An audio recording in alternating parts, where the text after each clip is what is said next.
आर्थिक, शैक्षणिक, सामाजिक शक्ति देने वाला ये महान संविधान,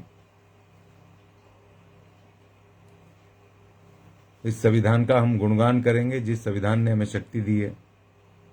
और 26 जनवरी को इसका समापन करेंगे गणतंत्र दिवस के मौके पे। मैं लगातार 10 दिन भारत के संविधान के विषय में बात करूंगा, संविधान चालीसा करूंगा। और ये भी मैं बात करने की कोशिश करूंगा कि आखिर क्यों वो तबका जो अपने आप को श्रेष्ठ मानता था, जिसने सदियों सदियों लाखों लोगों को अछूत शूद्र बना करके उनका शोषण किया, आज वो वर्ग, तथाकथित उच्च जातीय वर्ग, आज इस भारत के संविधान को तोड़ने में क्यों जुटा हुआ है? क्यों इस संविधान के विरुद्ध उसने एक मुहिम चला रखी है? वैसे तो इसका जवाब बाबा साहब ने भारत के प्रेम्बल में उन्होंने दिया है। पहली ही उन्होंने जो प्रस्तावना दी है भारत के संविधान की, उस प्रस्तावना में ही बाबा साहेब डॉक्टर भीमराव अंबेडकर ने उस महान संविधान की संरचना जिन 4 खंभों के ऊपर की है, वो न्याय, अर्थात सभी को न्याय मिलना चाहिए, एक समान, स्वतंत्रता, सबको स्वतंत्रता है, बोलने की, काम करने की, पूरे देश में जाने की बहुत सारी स्वतंत्रताएं हैं। समता, अर्थात जितने भी अफसर होंगे, चाहे सरकारी नौकरियों में, व्यापार में, जमीनों में, खेती में, हर चीज में समान अवसर मिलने चाहिए, प्राप्त होने चाहिए। शिक्षा में समानता और बंधुत्व की, तमाम भारतीयों में आपस में बंधुत्व की भावना हो। जातिगत आधार पे, लैंगिक आधार पे, भाषाई आधार पे, क्षेत्र के आधार पे कटुता ना हो, उनके साथ भेदभाव ना हो। तो इन 4 महान पिल्लरों के ऊपर एक अखंड भारत का जो सपना बाबा साहब ने देखा और जिस महान संविधान को बनाया, इसकी रचना की, तो उस महान संविधान को आज वो लोग जो अपने आप को श्रेष्ठ कह करके और एक बहुत बड़े वर्गों को अछूत बना के, शूद्र बना करके अपना गुलाम बनाए हुए थे, जातीय आधार पे, पैदाइशी आधार पे, और स्वयं श्रेष्ठ बन के वो आनंद लूट रहे थे, तो उनको आज तकलीफ होती है कि ये जो अछूत, शूद्र, महिलाएं, ये दरिद्र जो हमारे नौकर थे, जो हमारे चौखट पे नहीं आ सकते थे, हमारे सामने नहीं आ सकते थे, वो आज हमसे बड़े अधिकारी बन रहे हैं संविधान की वजह से। वो उनके बराबर तो छोड़ो, उनसे ऊपर बैठ रहे हैं पदों में। वो सांसद बन रहे हैं, विधायक बन रहे हैं, मंत्री बन रहे हैं, मुख्यमंत्री बन रहे हैं, कैबिनेट मंत्री बन रहे हैं, शासक बन रहे हैं, प्रशासक बन रहे हैं। हर क्षेत्र में, खेल का क्षेत्र हो, फिल्म का क्षेत्र हो, व्यवसाय हो, एग्रीकल्चर हो, तमाम क्षेत्रों में बढ़ चढ़ करके वो इनको टक्कर दे रहे हैं, इनसे आगे निकल रहे हैं। हिमा दास को तो आप जानते होंगे, जिन्होंने 4 गोल्ड लगातार लिए,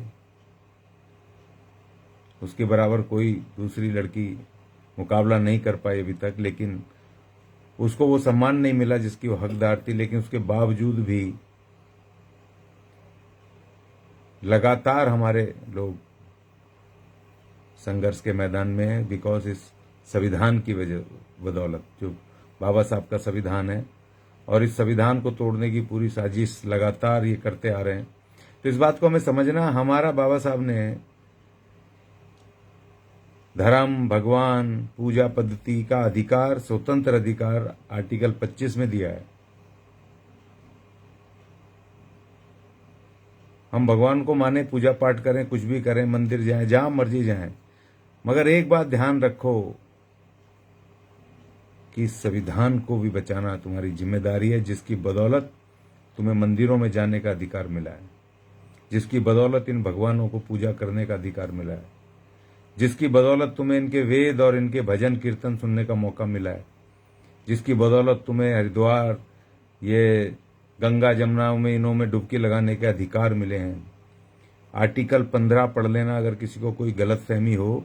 भारत के संविधान का आर्टिकल 15 कि आर्टिकल 15 की बदौलत तुम्हें इन मंदिरों में आने जाने दिया जाता है, वरना उससे पहले अगर तुम इनके गलती से वेद या भजन कीर्तन सुन लो तो तुम्हारे कानों में पिघला हुआ शीशा डाल दिया जाता था। वो प्रावधान थे इनके कानूनों में, जिसको मनुस्मृति कहते हैं।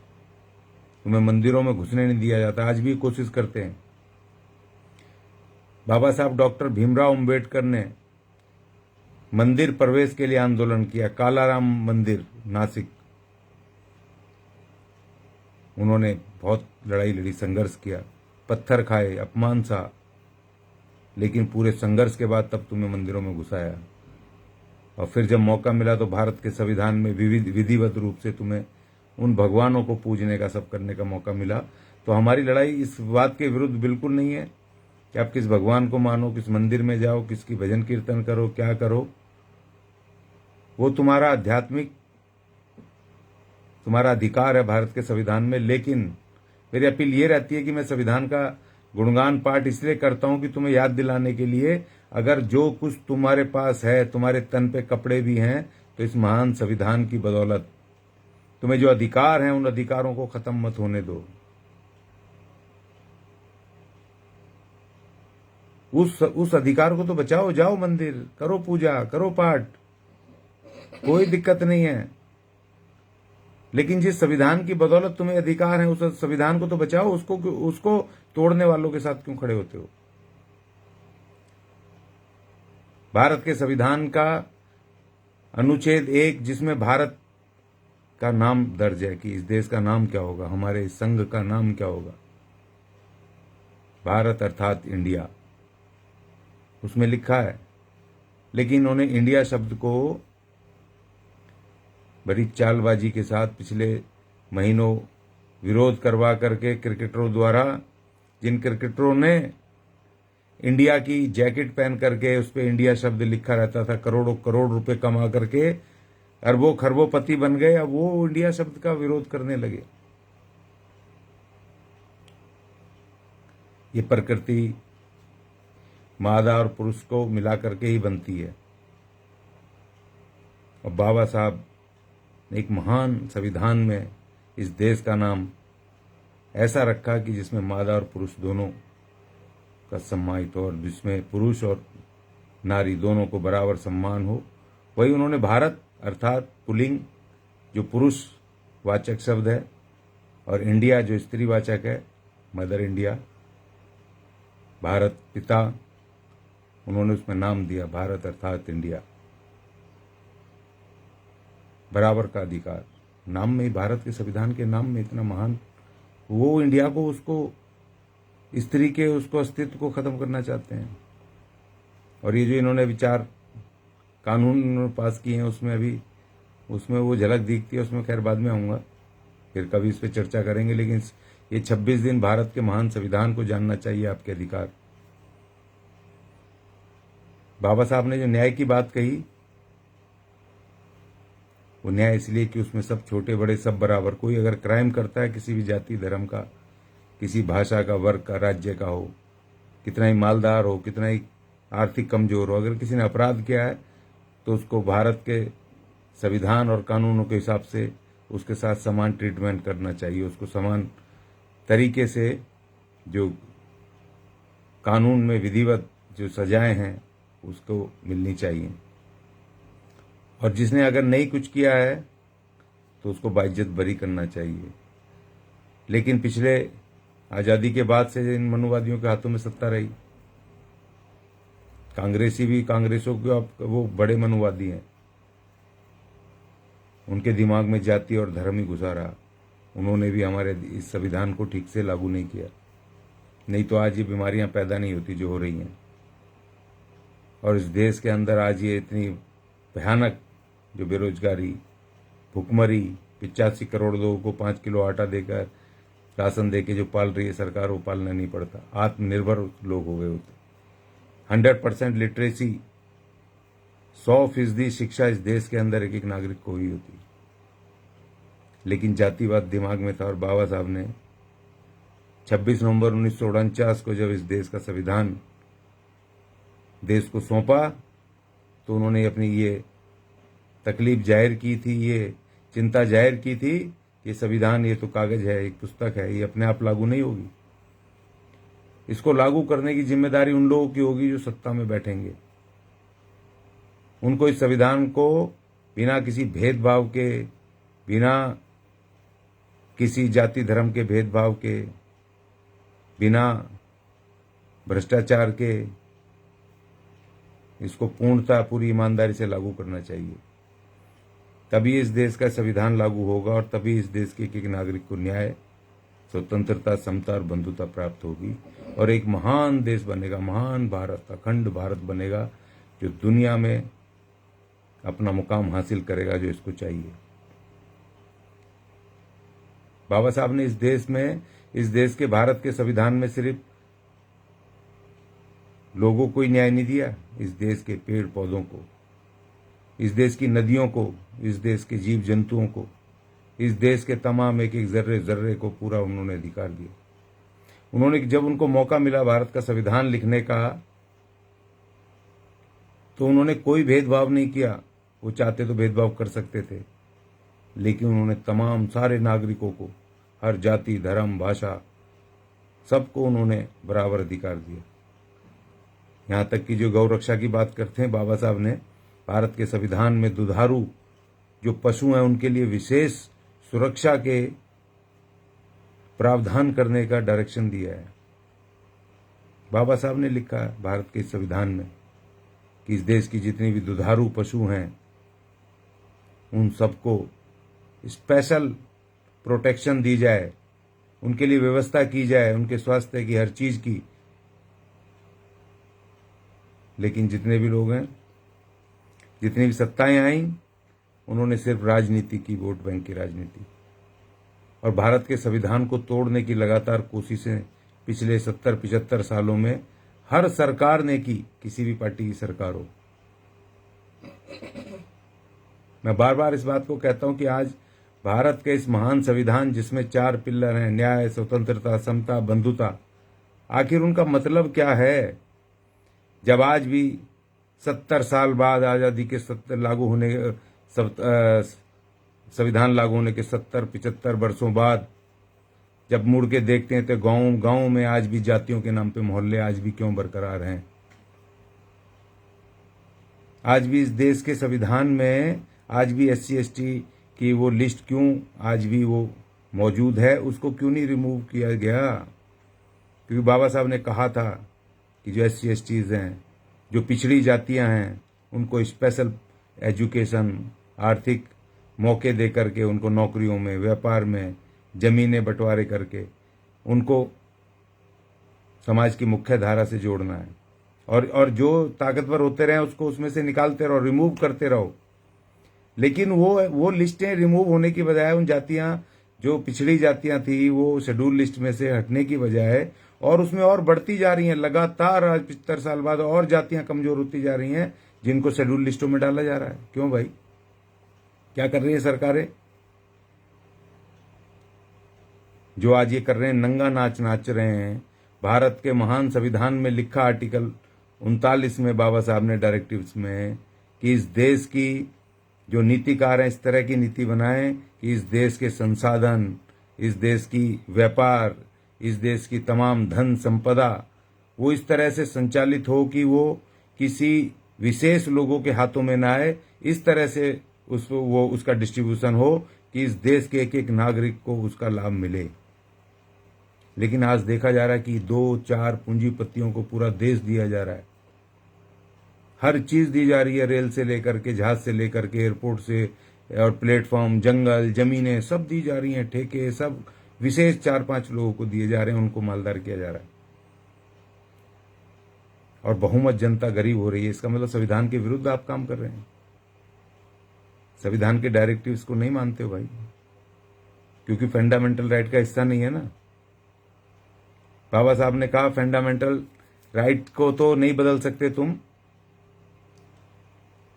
उनको लागू करने के लिए तो आर्टिकल 32 में सुप्रीम कोर्ट और हाई कोर्ट जाने के प्रावधान बाबा साहब ने रखा, लेकिन ये डायरेक्टिव्स में इनको किसी सरकारों को फोर्स नहीं कर सकते, कोर्ट नहीं जा सकते उनको लेकर के ना, इसलिए ये अपनी मनमर्जी से ये काम कर रहे हैं, उनको लागू नहीं करते। जब भारत के संविधान को पढ़ते हैं तब पता चलता है कि भारत के संविधान में क्या महान और असीम शक्तियां इस देश के लोगों के लिए दी हुई हैं, तमाम वर्गों को।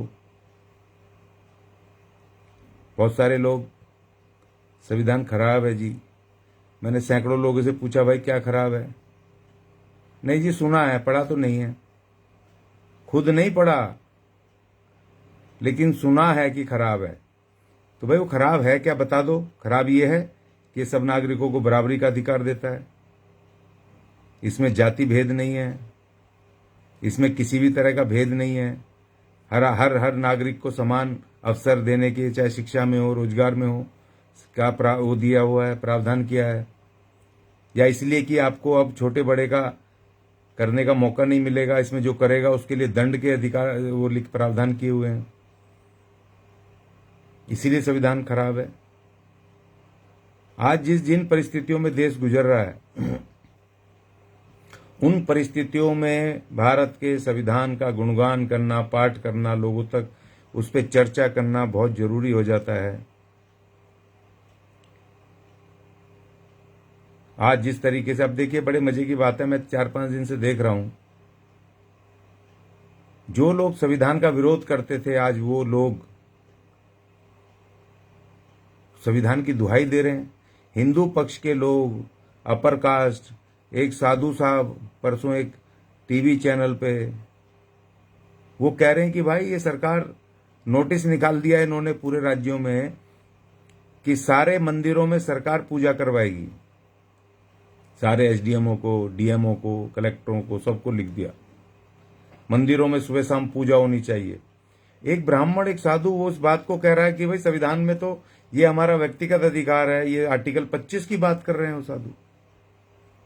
वो संविधान की दुहाई दे रहे हैं कि संविधान में जो पूजा करने का, किस भगवान को मानना, किस पद्धति से करना, ये तो हर नागरिक का व्यक्तिगत, ये निजी अधिकार, स्वतंत्रता है। सरकार कैसे फोर्स कर सकती है, ऑर्डर कैसे निकाल सकती है कि कब पूजा करनी है, कब नहीं करनी है, किस तरीके से करनी है, क्या करना है, ये एक साधु कह रहे हैं उसमें से टीवी के ऊपर। अब वो संविधान की दुहाई दे रहे हैं जो संविधान के विरुद्ध शपथ खाते थे, संविधान खत्म करने के लिए कहते थे। आज मैं देख करके मैं हैरत में हूं कि वो संविधान की बात कर रहे हैं। और अब मैं एक वीडियो देख रहा था कि एक मौलवी साहब वो कह रहे हैं कि भाई योगी सरकार ने फरमान जारी किया है कि रोज 22 तारीख तक रोज मस्जिदों में, उत्तर प्रदेश की मस्जिदों में हर मुसलमान अपनी नमाज के समय 11 बार जय श्री राम बोलेगा। अब वो मौलवी साहब वो कह रहे हैं संविधान की आर्टिकल 25 की दुहाई दे रहे हैं कि भाई आर्टिकल 25 में पूजा पद्धति, धर्म की स्वतंत्रता, ये तो वो मुझे वो संविधान दिखा रहे हैं वहां पे सब लोगों को, आर्टिकल 25 दिखा रहे हैं। जो लोग संविधान के विरुद्ध अभियान छेड़े थे आज उनको संविधान याद आ रहा है। हमारे फंडामेंटल राइट में हर नागरिक के जो अधिकार हैं बहुत ही महान अधिकार है। आर्टिकल 15, आर्टिकल 14 जो मुझे सबसे ज्यादा प्रिय है, विधि के समक्ष सब नागरिक समान है, इक्वलिटी बिफोर लॉ। आर्टिकल 15 और 16, आर्टिकल 15 खास तौर पे, इस पर एक पिक्चर भी बनी थी, जाति, लिंग, धर्म, समुदाय, क्षेत्र के आधार पे किसी भी नागरिक के साथ कोई भेदभाव नहीं किया जाएगा। बाबा साहब ने लिखा उसमें आर्टिकल 15 में, सार्वजनिक सड़कों पे, सार्वजनिक दुकानों पे, सार्वजनिक ढाबों पे, होटलों में सार्वजनिक स्नानागारों में इन सब के आधार पे भेद नहीं होगा। इसका मतलब इनके आधार पे भेद होता था। सार्वजनिक सड़कों पे इनको नहीं आने दिया जाता था, SC ST OBC।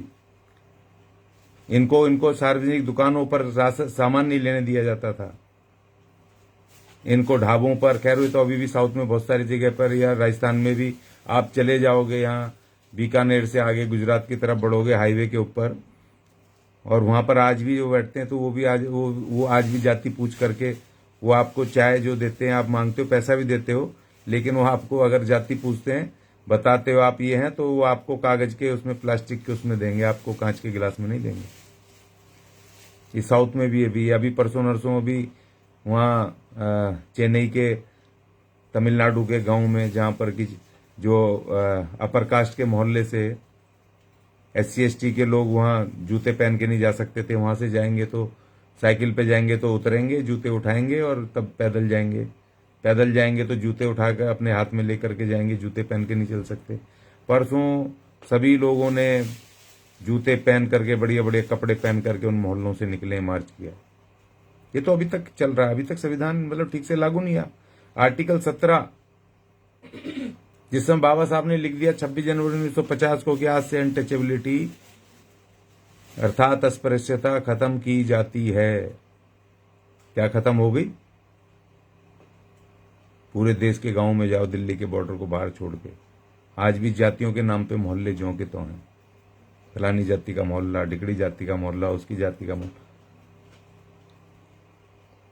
तो मैंने कहा कि भाई जो हमने संविधान चालीसा का 2 साल हमने वो किया था, प्रचार किया था, और संविधान चालीसा आप गूगल पे टाइप करोगे संविधान चालीसा, तो हमारे बहुत सारे भाषण और बहुत सारे कार्यक्रम जो संविधान चालीसा पे हमने ऑर्गेनाइज किए थे पड़े हैं।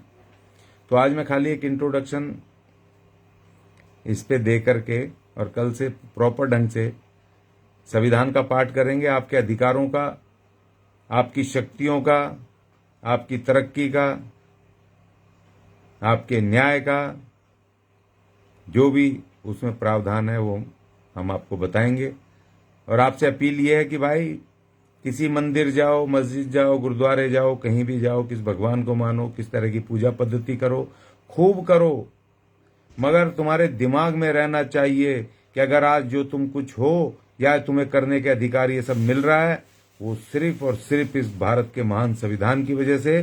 जिस दिन ये संविधान खत्म हो गया, उस दिन तुम्हारी वही स्थिति होने वाली है जिस स्थिति से बाबा साहब ने और हमारे महानायकों ने, महात्मा फूले से लेकर के, माता दीन से लेके, बिरसा मुंडा से लेके, सावित्रीबाई फूले, संत गाडगे महाराज और मान्यवर कांसीराम जी और अब बहन कुमारी मायावती जैसे महान योद्धाओं की महान कुर्बानियां और उनकी दिन रात के कार्य, उन्हों की बदौलत ये महान संविधान में जो तुम्हें मिला है, उसकी वजह से तुम्हें सब मिला है। तो उसको बचाने की जिम्मेदारी तुम्हारी है।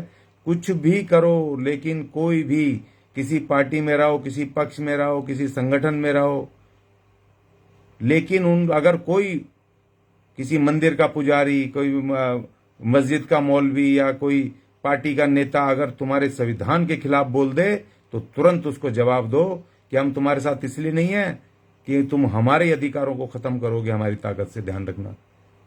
हम तुम्हारे साथ इसलिए हैं कि तुमने एक संगठन बनाया है जो इस संविधान के ढांचे के अंदर आता है। तुरंत विरोध करो। अपने इस महान संविधान को बचाने की जिम्मेदारी तुम्हारे कंधों पर है। इतनी बात कह के, और साथ ही कमेंट जरूर लिखें कि ये अभियान हम शुरू कर रहे हैं, आपको कैसा लगा, और इसको शेयर भी करें अगर अच्छा लगा तो।